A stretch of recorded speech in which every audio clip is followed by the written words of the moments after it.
Hello everyone, आप सभी का स्वागत है करियर केयर में। आज अपनी फ़र्स्ट क्लास है टेक्निकल की। आज से अपने कंटिन्यू करेंगे अकॉर्डिंग टू सिलेबस, चाहे वो रेलवे जेईई हो चाहे वो स्टेट जेईई हो, दोनों का लगभग सिलेबस है वो सेम ही रहेगा। तो अपनी टेक्निकल क्लासेस आज से कंटिन्यू करेंगे। और अगर आप चैनल पे नए हो और सब्सक्राइब नहीं किया तो सब्सक्राइब कर लीजिए, जिससे आपको जो भी वीडियो आती है उसका नोटिफिकेशन मिलता रहे। पहले कंसेप्ट है वो क्लियर करेंगे, जितने भी बेसिक प्रिंसिपल या कंसेप्ट है। उसके बाद में क्वेश्चंस लगाएंगे। क्वेश्चंस है वो क्वेश्चंस जो प्रीवियस एग्ज़ाम में पूछे गए क्वेश्चंस है वो रहेंगे। मोस्टली मैं प्रेफर करूँगा जेबी गुप्ता, जो कि अपने 15,000 करके एक बुक आती है जेबी गुप्ता की इलेक्ट्रिकल के लिए, उस बुक से क्वेश्चंस रहेंगे। ये question state JEE, railway JEE, AE और यूपीएससी जो कंडक्ट करवाती है उसके भी क्वेश्चंस इसमें रहते हैं। तो ये क्वेश्चंस जब आप सॉल्व करोगे तो आप में कॉन्फिडेंस बिल्ड होगा, आपको लगेगा कि इस तरीके के क्वेश्चन एग्ज़ाम में आते हैं और वो मैं सॉल्व कर पा रहा हूँ, तो निश्चित ही एग्ज़ाम में भी वो मैं कर पाऊँगा। तो ये अपना कंसेप्ट रहेगा। तो चलिए स्टार्ट करते हैं। तो आज अपना टॉपिक है डीसी बेसिक्स एंड नेटवर्क।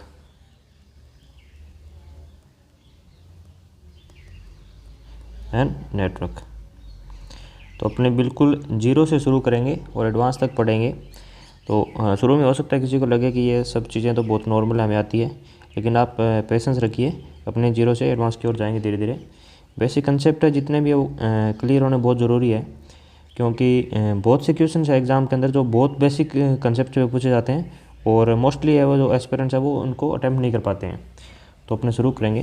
तो अपना पहला जो है आज बेसिक कंसेप्ट या डीसी बेसिक्स के अंदर वो है इलेक्ट्रिक करंट।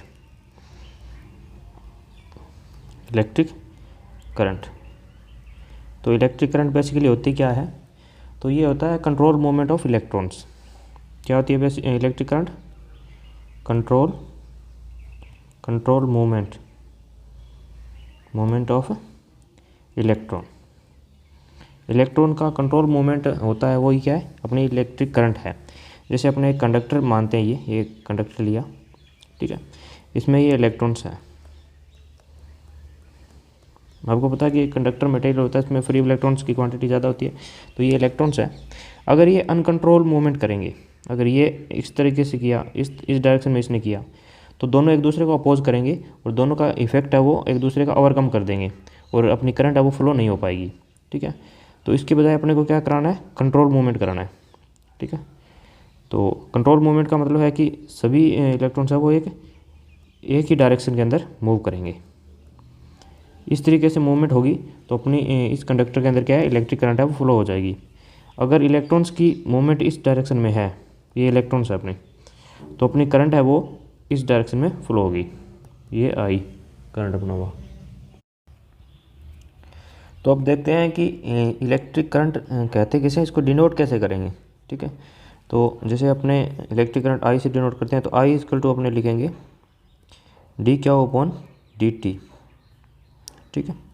यहाँ पे क्या है, टी क्या है, ये देखते हैं। तो करंट जो आई करंट है ना, उसको एक तरीके से ऐसे भी देख सकते हैं, rate of change of electric charge का जो चेंज है टाइम के साथ, वही क्या है? करंट है अपना, ठीक है। तो ये यहाँ पर क्यू जो है वो क्या है? कूलाम के अंदर इलेक्ट्रिक चार्ज है कूलाम में, ठीक है। ये क्या है? कूलाम के अंदर इलेक्ट्रिक चार्ज है और टी क्या है? टाइम है, ठीक है। तो आई को अपने डिनोट कर सकते हैं डी क्या अपॉन डी टी, ठीक है, कूलाम डिवाइडेड बाय टाइम, ठीक है, rate of charge of electric charge, change of electric charge, sorry, ठीक। तो ये अपना इलेक्ट्रिक करंट है, ठीक है। तो अपने को पता है कि इलेक्ट्रिक करंट की जो यूनिट एसआई यूनिट है, ठीक है, एसआई यूनिट है इलेक्ट्रिक करंट की, वो एम्पियर में है, ठीक है, एम्पियर लिखते हैं एसआई यूनिट। लेकिन एक यूनिट और भी बन जाती है, इसी फॉर्मूले से बनेगी। अपनों ने देखा कि आई इक्वल टू डी के डी टी है, तो क्या इसको अपने करंट को ऐसे भी लिख सकते हैं? कूलाम पर सेकंड, कूलाम पर सेकंड, ठीक है, ये पर सेकंड हो गया, ठीक है, क्योंकि electric charge divided by time अपनों ने किया है, तो कूलाम पर सेकंड भी करंट की एक यूनिट हो जाती है, लेकिन ऐसा यूनिट है वो एम्पियर में है, ठीक है। इसको ए से डिनोट करते हैं, ठीक। लेकिन मोस्ट ऑफ द एग्ज़ाम्स के अंदर क्वेश्चन बहुत बार ये क्वेश्चन बना है कि इलेक्ट्रिक करंट की यूनिट पूछी जाती है और उसमें एम्पियर ऑप्शन ही नहीं होता, उसमें कूलम्ब पर सेकंड ऑप्शन होता है, और ज़्यादातर एस्पिरेंट्स है वो यहाँ पे इस क्वेश्चन को गलत कर देते हैं। तो ये छोटी छोटी चीज़ें जो आपको ध्यान रखनी है, जिससे एग्ज़ाम के अंदर आप ऐसी गलतियाँ ना करें, ठीक है। यहाँ पे एक चीज़ और देखते हैं कि जो एक कूलम्ब है वो उसमें 624 मल्टीप्लाई 10⁻16 इलेक्ट्रॉन्स होते हैं। कई बार ये सीधा सीधा क्वेश्चन बनता है, यहाँ पे 10⁻16 15 दे देगा, 14 दे देगा, तो इस तरीके से क्वेश्चन पूछा जाता है। तो ये डायरेक्ट ऑब्जेक्टिव टाइप क्वेश्चन बनने वाले हैं, तो इनको आप थोड़ा सा ध्यान में रखें। एक कूलम्ब इक्वल टू 624 × 10⁻16, ठीक है। तो अपनों ने देखा। उसके बाद में इलेक्ट्रिक करंट के बाद में अपने पास सेकंड जो बेसिक कंसेप्ट है वो आता है इलेक्ट्रोमोटिव फोर्स, ईएमएफ बोल सकते हैं इसको, इलेक्ट्रोमोटिव फोर्स या पोटेंशियल डिफरेंस, पीडी करके बोलूँगा मैं, ठीक है। पोटेंशियल डिफरेंस क्या है अपने ये देखते हैं। अभी अपनों ने इलेक्ट्रिक करंट देखा, तो उसी कंसेप्ट पे अपने जैसे एक ये वायर है, कोई कंडक्टर है, ठीक है। तो इसमें ये ए पॉइंट है, ये बी पॉइंट है, तो इन दोनों के बीच में अगर इसमें करंट फ्लो हो रही है कोई आई, ठीक है, तो पॉइंट ए और पॉइंट बी के बीच में जो डिफरेंस होगा पोटेंशियल का, जैसे यहाँ पे मैं अगर मानूँ कि 5 वोल्ट है और ये 5 वोल्ट है, ठीक है, दोनों जगह सेम वोल्टेज यहाँ पे है, पोटेंशियल डिफरेंस अगर इनका दोनों का कितना आ जाएगा, 0 आएगा। यहाँ भी 5 वोल्ट, यहाँ भी 5 वोल्ट, पोटेंशियल डिफरेंस 0, तो इसमें क्या कोई करंट फ्लो होगी? नहीं, इसमें करंट फ्लो नहीं हो सकती। जब तक पोटेंशियल डिफरेंस कुछ अपने पास रिजल्ट नहीं आता है, तब तक उसमें करंट फ्लो नहीं हो सकती, ठीक है। जैसे अगर दूसरा एग्जांपल देखते हैं, ठीक है, यहाँ पे 10 वोल्ट है, ठीक है, यहाँ पे 5 वोल्ट पोटेंशियल डिफरेंस है, तो इनका दोनों का बीच में डिफरेंस कितना आया, 5 वोल्ट का आया। तो हायर एंड ये है, लोअर एंड ये है, तो इस डायरेक्शन में करंट फ्लो हो जाएगी, ठीक है। करंट फ्लो कितनी होगी, 5 वोल्ट के अकॉर्डिंग होगी। जो इस कंडक्टर का रेजिस्टेंस रहेगा, वोल्टेज ये रहेगी, उस अकॉर्डिंग करंट निकल जाएगी, इसमें कितनी करंट फ्लो नहीं है, ठीक है। तो ईएमएफ क्या है कि फोर्स है जो कि इलेक्ट्रिक करंट को फ्लो करवाता है एक इलेक्ट्रिक सर्किट के अंदर, ठीक है। ईएमएफ या पोटेंशियल डिफरेंस क्या है, एक ऐसा फोर्स जो किसी भी इलेक्ट्रिक सर्किट के अंदर करंट को फ्लो करवाता है, ठीक है। तो इसमें आगे अपने बात करते हैं कि यूनिट की बात करें, ईएमएफ की क्या यूनिट है, पोटेंशियल डिफरेंस या वोल्टेज बोलते हैं इसको, आप अलग अलग नाम है, ठीक है। तो इसकी यूनिट है वोल्ट, ठीक है। ईएमएफ की अगर ऐसा यूनिट की अगर मैं बात करूं तो क्या है, वोल्ट, वी से डिनोट करते हैं इसको, ठीक है। अब 1 वोल्ट क्या होगा, कितना होगा, क्या रहेगा। तो अभी अपनों ने जैसे एग्जांपल देखा कि ये अपना एक कंडक्टर है, ये ए पॉइंट है, ये बी पॉइंट है, ठीक है। इसके अंदर अगर 1 वोल्ट यहाँ पे पोटेंशियल डिफरेंस है इस सर्किट का, 1 वोल्ट पोटेंशियल डिफरेंस है इस सर्किट का, अगर 1 एम्पियर करंट फ्लो हो रही है, तो इसके अंदर क्या होगा, 1 वाट पावर डेसिपेट होगी। सर्किट है तो इसके अंदर क्या होगा, पावर डेसिपेट होगी, ठीक है। तो ये कैसे निकला, अपने को पता है P = VI, टीसी सर्किट की बात करेंगे तो P = VI। जब अपने पास वो V के लिए क्या 1 वोल्ट है, करंट भी अपनी 1 एम्पियर है, तो पावर अपनी 1 वाट आएगी, ठीक है। तो ये अपना ये समझने को हो गया, ठीक है। उसके बाद में अपना नेक्स्ट जो आ रहा है, थर्ड जो अपना है रेजिस्टेंस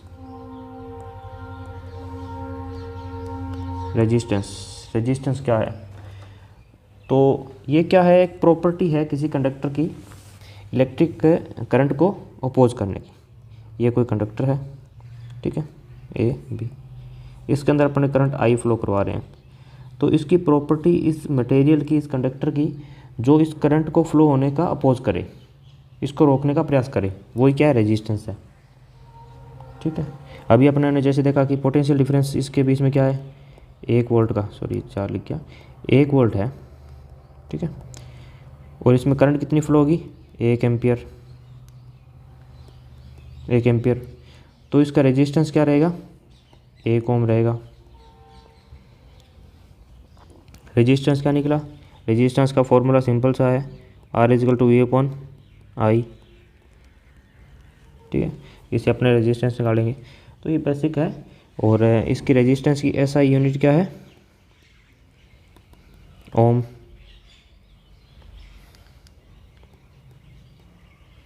थोड़ा पेन में प्रॉब्लम आ रही है। ठीक है, ओम, या इसको ऐसे भी डिनोट करते हैं। ठीक है, तो रेजिस्टेंस की बात करें तो रेजिस्टेंस के रिगार्डिंग ओम्स लॉ अपने पास आते हैं। ओम्स लॉ दिए हुए हैं, तो अपने पास क्या है ओम्स लॉ,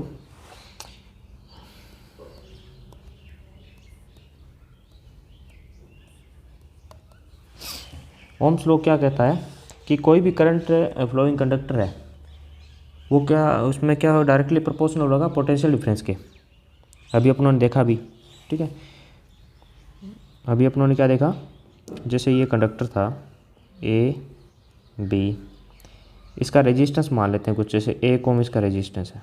ठीक है, यहाँ से यहाँ तक पोटेंशियल डिफरेंस है 1 वोल्ट। ठीक है, तो मैं अगर करंट आई निकालूँ, आई = क्या होगा, V/R। V कितना है, 1 वोल्ट, रेजिस्टेंस कितना है, 1 ओम, करंट कितनी आई, 1 एम्पियर।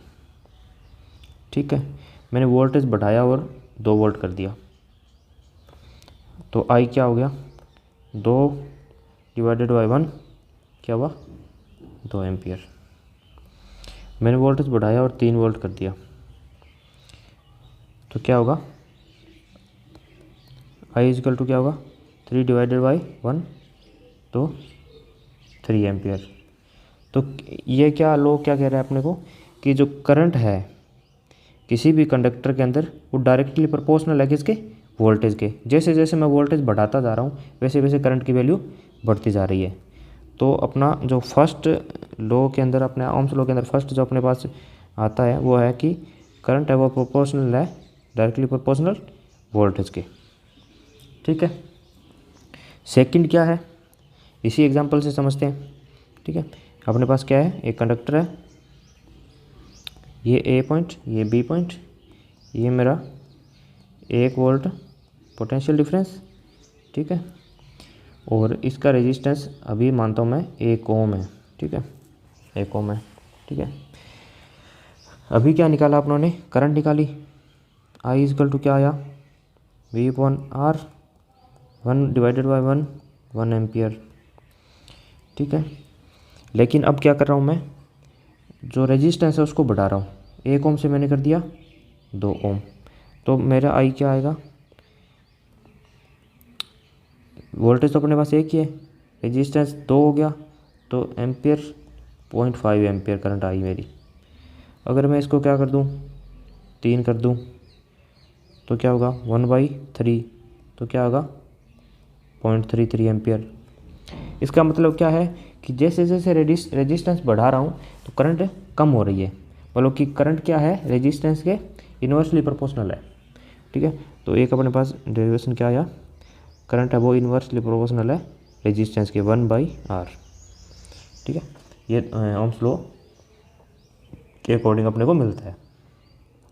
ठीक है, इसी दोनों डेरिवेशन से अपने पास क्या है, जो अपने पास रेजिस्टेंस का फॉर्मूला निकल गया, R = V/I, जो अपनों ने अभी एग्जांपल में भी यूज़ किया।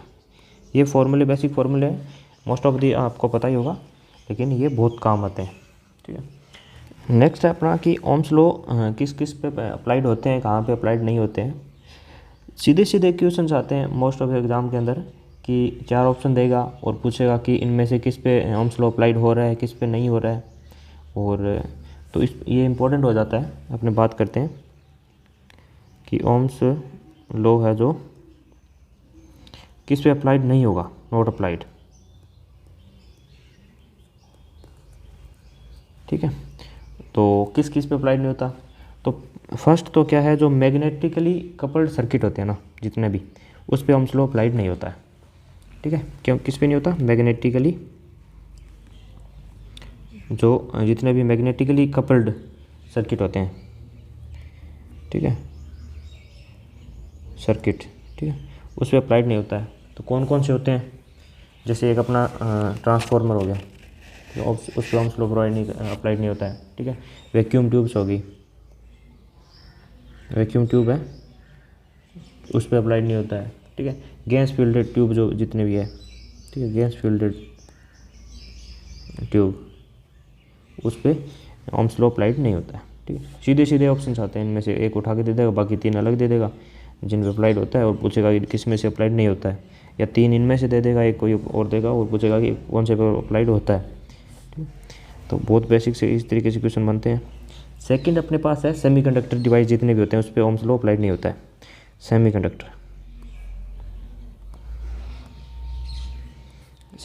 जितने भी हैं, चाहे वो डायोड्स हो, ट्रांजिस्टर हो, थायरिस्टर हो, जितने जो भी है,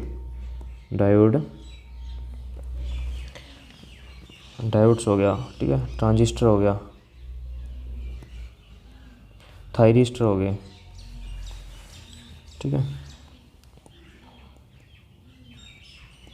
इन पे ओम्स लॉ अप्लाइड नहीं होता है।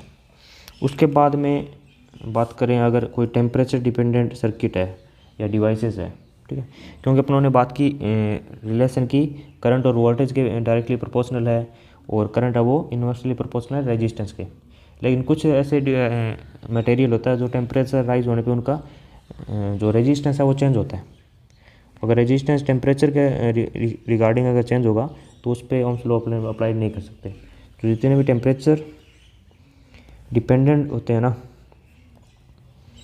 सर्किट या डिवाइस, उस पर क्या है, ओम्स लॉ अप्लाइड नहीं होता है।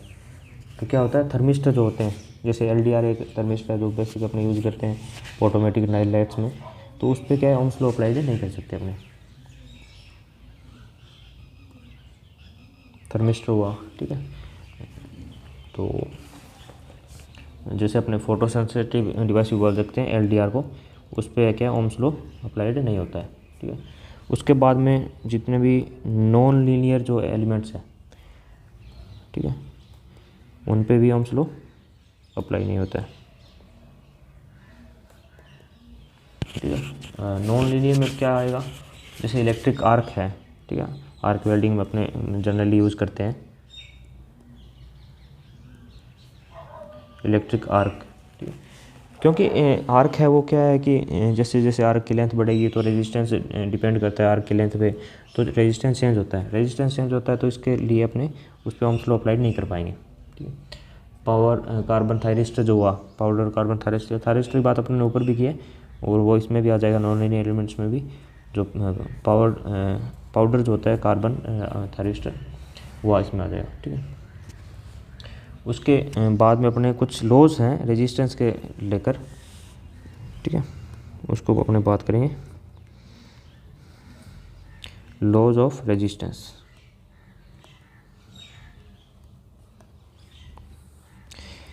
ठीक है, मैं भी आपको थोड़ा सा दिक्कत हो इसमें राइटिंग में, तो पेन पे थोड़ा हाथ ठीक नहीं बैठ रहा है, धीरे धीरे ये सही हो जाएगा, बात करेंगे।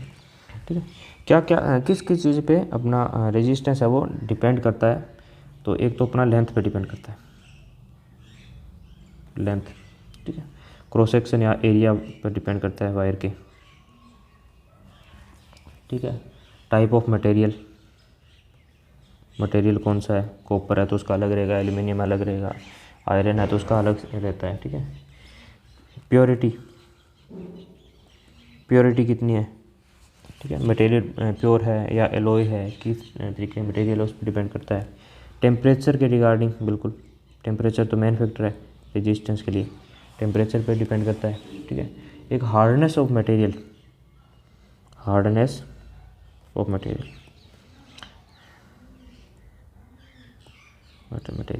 इन चीज़ों पे क्या है, रेजिस्टेंस है वो डिपेंड करता है। ठीक है, तो मोस्टली अपनों ने देखा है कि दो अपने पास है, कि एक तो रेजिस्टेंस है वो डायरेक्टली प्रोपोर्शनल है लेंथ के, डायरेक्टली प्रोपोर्शनल लेंथ के रेजिस्टेंस। जैसे मेरे पास ये एक वायर है, ठीक है, इसका रेजिस्टेंस 1 ओम है, इसकी लेंथ है 1 मीटर। ये सेम मटेरियल का अगर सेम क्रॉस सेक्शन का मैं अगर 2 मीटर का वायर लूँगा ना, 1 मीटर एक्सटेंड किया तो 1 ओम और एक्सटेंड हो जाएगा, यानी कि 2 मीटर वायर का 2 ओम ही रेजिस्टेंस हो जाएगा। यानी कि अगर सेम मटेरियल है और सेम क्रॉस सेक्शन है और लेंथ में इंक्रीज़ कर रहा हूँ तो रेजिस्टेंस इंक्रीज होगा, ठीक है। तो ये डायरेक्टली प्रोपोर्शनल है लेंथ के, ठीक है।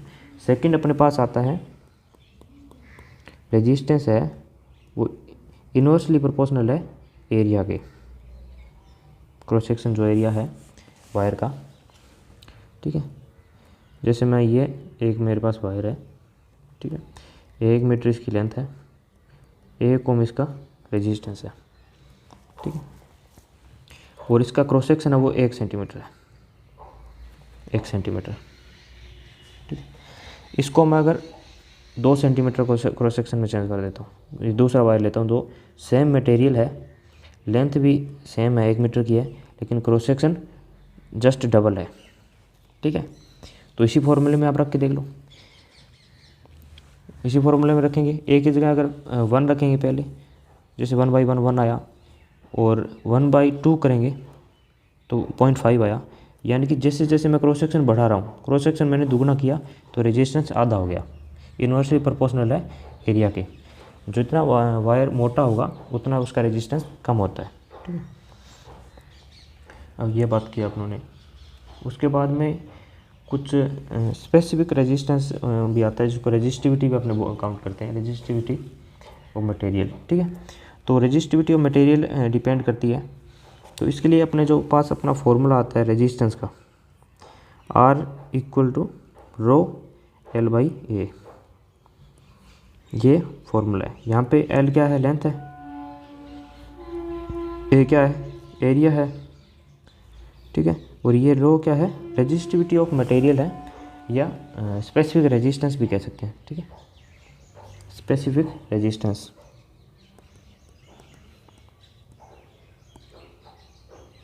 ठीक है, या फिर इसको बोल सकते हैं रेजिस्टिविटी ऑफ मटेरियल, ठीक है। ये डिपेंड करता है मटेरियल टू मटेरियल, कॉपर के लिए अलग है, एल्यूमिनियम के लिए अलग है, अलग अलग मटेरियल के अलग है।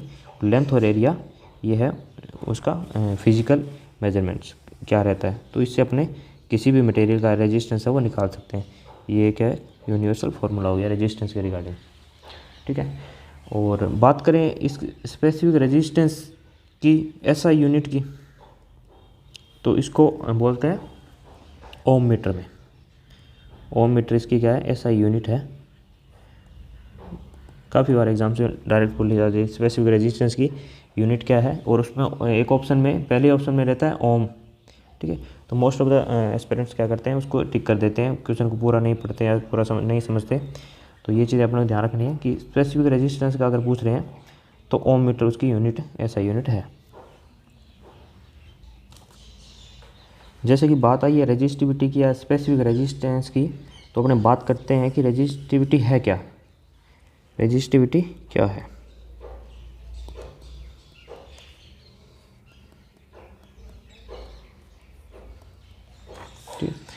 तो रेजिस्टिविटी क्या है कि जस्ट क्या है कि एक, जैसे अपने लेते हैं एक क्यूब लेते हैं,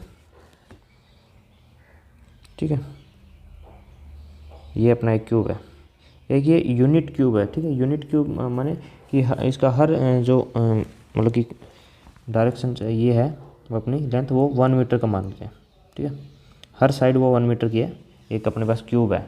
तो इसके अपोजिट फेसेस, जैसे इस साइड का फेस लूँगा तो जस्ट उधर वाला सामने वाला, अपोजिट फेसेस के बीच का जो रेजिस्टेंस है कि यूनिट क्यूब के, ये क्या है कि यूनिट क्यूब है। जैसे हर इसकी साइड है वो 1 मीटर की है, ठीक है। तो इनके अपोजिट जो फेसेस है उनके बीच का जो रेजिस्टेंस होगा उसको बोलते हैं रेजिस्टिविटी, रेजिस्टिविटी अपोजिट फेसेस। जैसे ये फेस लिया मैंने तो इधर वाला फेस लूँगा, ये फेस और ये फेस, तो इनके बीच का जो रेजिस्टेंस होगा वो वही रेजिस्टिविटी है। यूनिट अब अपनों ने अभी देखी है क्या है, ओम मीटर में है, ठीक है। और ये डिपेंड करता है मटेरियल टू मटेरियल कितना रहता है, ठीक है। नेक्स्ट अपने पास आता है कंडक्टेंस। जब अपने रेजिस्टेंस की बात की, रेजिस्टिविटी की बात की, तो बहुत ज़रूरी हो जाता है कि अपने बात करें कंडक्टेंस की भी। ये बहुत ही बेसिक कंसेप्ट है, लेकिन जब भी अपने कोई डीसी सर्किट की बात करेंगे तो इनको पहले पढ़ना बहुत ज़रूरी है। कंडक्टेंस को डिनोट करते हैं जी से, कंडक्टेंस को जी से डिनोट करते हैं, ठीक है। ये क्या है, बिल्कुल रेसिप्रोकल है किसका, रेजिस्टेंस का। जो रेजिस्टेंस है बिल्कुल उसका अपोजिट, उल्टा है, ठीक है, बिल्कुल रेसिप्रोकल है, रेसिप्रोकल ऑफ रेजिस्टेंस, ठीक है। तो इसको जैसे अपने रेजिस्टेंस को नापते हैं ओम के अंदर, ठीक है, तो इसको नापते हैं सीमेंस में, ठीक है। किस में नापते हैं, सीमेंस, सीमेंस, या उसको ऐसे डिनोट करते हैं, ठीक है। ये डायरेक्ट ऐसे नहीं, इस तरीके का कुछ होता है, ठीक है। यूनिट की बात करें, ये तो है मेज़र करने का, ठीक है, मेजरमेंट जो है वो इसमें करेंगे। यूनिट की बात करेंगे अगर इसकी अपने कंडक्टेंस की, तो ये अपनों ने देखा कि रेजिस्टेंस का रेसिप्रोकल है, रेजिस्टेंस को नापते हैं ओम के अंदर, तो ये बिल्कुल उल्टा मोहो के अंदर, मोहम इसकी यूनिट है, ऐसा यूनिट है, ठीक है। ये क्या करता है, जैसे रेजिस्टेंस क्या करता है, करंट का अपोज करता है, करंट को फ्लो नहीं होने देता, उसका अपोज करता है। उसी तरह ये क्या करता है, करंट को प्रमोट करता है। ये क्या करता है, उसका अपोजिट है, तो ये क्या करेगा, करंट को प्रमोट करेगा, प्रमोट करंट फ्लो, ठीक है। एक सीमेंस, जैसे अपनों देखा कि मेजर करते हैं सीमेंस में, और यूनिट इसके महो। रेजिस्टेंस के केस में तो क्या था कि मेजर भी अपने ओम में करते हैं और इसकी यूनिट भी ओम है, लेकिन यहाँ पे क्या है, मेजर तो सीमेंस में करते हैं, यूनिट क्या है, महो है। तो एक सीमेंस है वो किसके बराबर होता है, एक महो के बराबर होता है, महो। ये रिलेशन भी अच्छा है, याद रखने लायक है, ठीक है। और अपनों ने अभी बात की कि कंडक्टिविटी को जी से डिनोट करते हैं, और ये रेसिप्रोकल है इसका रेजिस्टेंस का, तो इसको 1/R लिख सकते हैं, ठीक है। उसका जस्ट रेजिस्टेंस का जस्ट उल्टा है, ठीक है। लेकिन रेजिस्टेंस का फॉर्मूला आपने पता है, रेजिस्टेंस का क्या है, रो L/A, तो इसी फॉर्मूले में रख दें, ये रो L/A, ठीक है। तो ये अपने पास मैथमेटिकल एक्सप्रेशन है, ऊपर चला जाएगा, एरिया है वो, ठीक है। तो क्या होगा, ए, ये तो 1 है, तो 1, ठीक है, रो L, ये अपने पास क्या आ गया, जी का फॉर्मूला आ गया। तो अपने पास कंडक्टेंस का फॉर्मूला क्या निकल के आता है, A/ρL, ठीक है। अब यहाँ पे रो अपने को पता है कि क्या रेजिस्टिविटी है, तो यहाँ पे कंडक्टिविटी को लेकर आ सकते हैं, तो इसको हटा देंगे। कंडक्टिविटी इक्वल टू क्या होता है, 1/ρ रेजिस्टिविटी, क्योंकि जिस तरीके से रेजिस्टेंस का रेसिप्रोकल है कंडक्टेंस, उसी तरह रेजिस्टिविटी का जो अपोजिट है वो क्या है, कंडक्टिविटी, ठीक है। तो इस फॉर्मूला कैसे भी लिख सकते हैं, जी इक्वल टू कंडक्टिविटी A/L, ठीक है। ये क्या है, कंडक्टिविटी है, कंडक्टिविटी। और इसका जैसे रेजिस्टिविटी क्या थी, ओम मीटर में नापते हैं, तो इसको नापेंगे सीमेंस मीटर में, कंडक्टिविटी केस में नापेंगे सीमेंस मीटर, सीमेंस पर मीटर में नापेंगे, ठीक है। S/M भी इसको डिवाइड करते हैं, ठीक है। तो आज अपनों ने बेसिक चीज़ें कुछ कवर की है, जैसे इलेक्ट्रिक करंट है, EMF है, रेजिस्टेंस है, कंडक्टेंस है, ठीक है। ओम्स लॉ भी अपनों ने पढ़ा। तो कल अपने बात करेंगे डीसी सर्किट के बारे में। डीसी सर्किट सीरीज़ है, पैरेलल है, जूल्स लॉ है, पावर्स की बात करेंगे, इलेक्ट्रिक पावर की, और उसके बाद अपने थ्योरम्स है, जो डीसी थ्योरम्स है उनकी बात करेंगे। तो ये सेशंस अपने कंटिन्यूस रहेंगे, और कंप्लीट सिलेबस है जो इलेक्ट्रिक का वो आपको करवाया जाएगा। और जैसे ही जैसे अपने बात करें अभी DC circuit and DC basics की, जैसे ही ये पूरा कंप्लीट होता है अपना टॉपिक, उसके बाद में जितने भी डीसी बेसिक्स और सर्किट से क्वेश्चन आए हुए हैं प्रीवियस एग्जाम्स के अंदर, JB गुप्ता बुक के अंदर दिए हुए हैं, वो सारे अपने 1 बाय 1 सॉल्यूशन करेंगे, जिससे एक कॉन्फिडेंस आएगा कि इस तरीके के क्वेश्चन अगर एग्जाम के अंदर आते हैं तो हम सॉल्व कर लेंगे। ठीक है, तो चैनल के साथ जुड़े रहिए, चैनल को सब्सक्राइब करिए और बेल आइकन प्रेस करिए, जिससे भी वीडियोस की नोटिफिकेशन है, कुछ भी मटेरियल अपना आ रहा है तो उसका आपको नोटिफिकेशन मिलता रहे। और ये जितना भी अपनों ने पढ़ा है इसकी PDF है वो आपको टेलीग्राम चैनल है अपना ऑफिशियल करियर के नाम से, उस पर आपको प्रोवाइड करा दी जाएगी। धन्यवाद।